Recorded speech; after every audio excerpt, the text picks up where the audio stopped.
I cannot think of a better album than Led Zeppelin II, aka the Brown Bomber.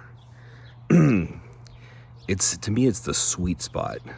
The first album, the debut album that came out in 1969. I enjoy it, especially Dazed and Confused. And Led Zeppelin III, there's parts of it I like. Out on the Tiles, especially, and Tangerine. But Zeppelin II is the sweet spot. For me, the song that got me into Zepp in the first place was Whole Lotta Love. I don't think it's ever been replicated. It's a one-of-a-kind track. The riff, even though I've been listening to that song for 30 years, every time I hear that riff come on the radio, I just have to turn it up. I even saw a video of a baby that would start banging his head every time it came on.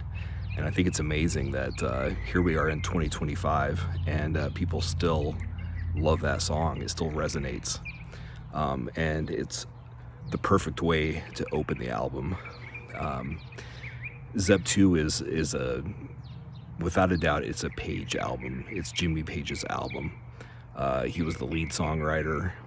It really showcased his talent.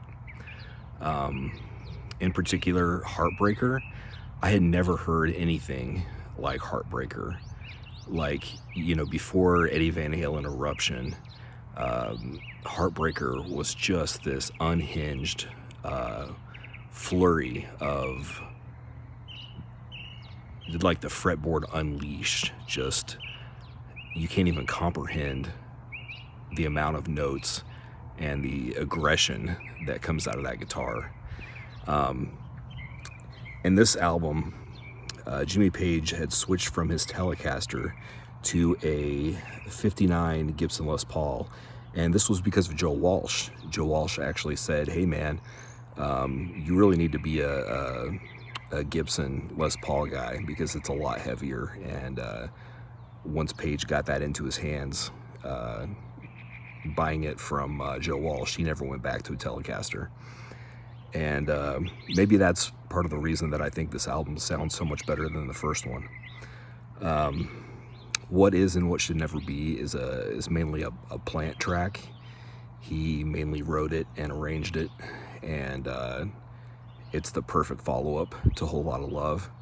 And then you got the Lemon Song, and the Lemon Song, whew, man, that's another one. When I hear it, it never came on the radio very much, but whenever it comes up on my playlist, I have to turn it up. It's such, when you listen to it, it takes you back to the 76 Song Remains the Same movie. I mean, it's really, you get that feeling that this is the greatest jam band that ever existed. To me, way more than Fish, way more than the Grateful Dead, way more than any other jam band. The way that they jam is just on point, and I don't think any song showcases it like the Lemon Song. Also, the album has the perfect finale in Bring It On Home, and I think this is like a criminally underrated guitar riff.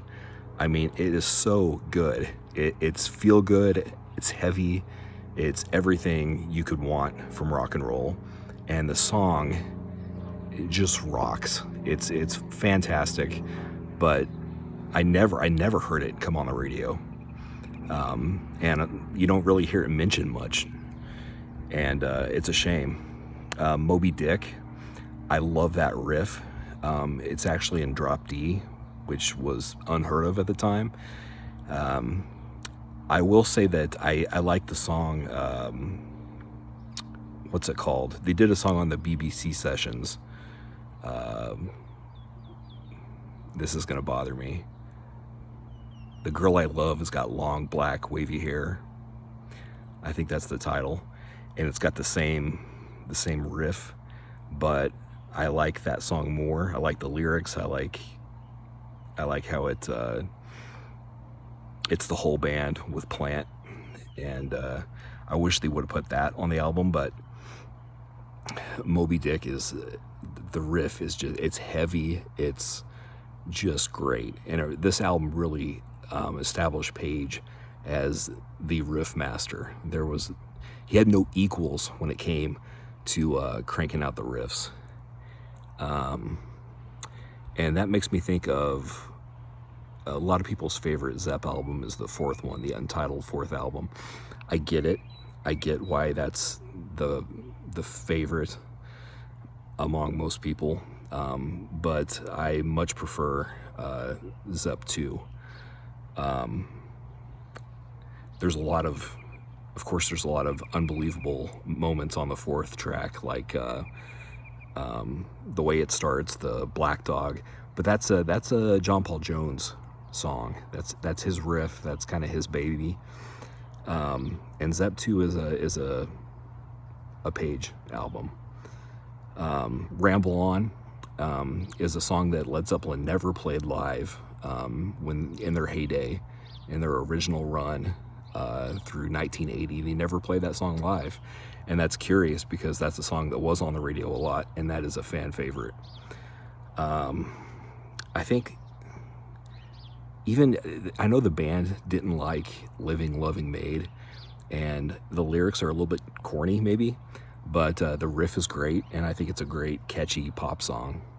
The only song that I'm not a big fan of on the album is Thank You, and I heard they did that in response to George Harrison of the Beatles, because he said you guys can't do ballads or something like that. And so that was Robert Plant writing a tribute to his wife, and finally making a ballad so that he could say, hey, we can do ballads too. So I'm not a big fan of that track, but other than that, start to finish, this is the definitive Zepp album for me. And it's crazy how it was recorded. I mean, it was recorded not only in the UK, but also in places like Memphis, Tennessee, and also Los Angeles, Hollywood. So it's just wild. And to think that this album came out the same year as the first album. When you think of Whole Lotta Love, you don't think of it as a 60s song, but it did technically come out in 69. I wanted to show off now keep in mind this is not real. I can't afford a real Gibson Les Paul right now, but I did find this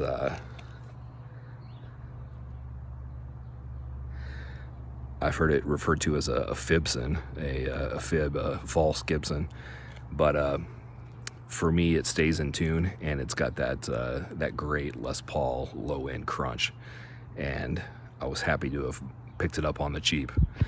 So anyways, that's my video for today.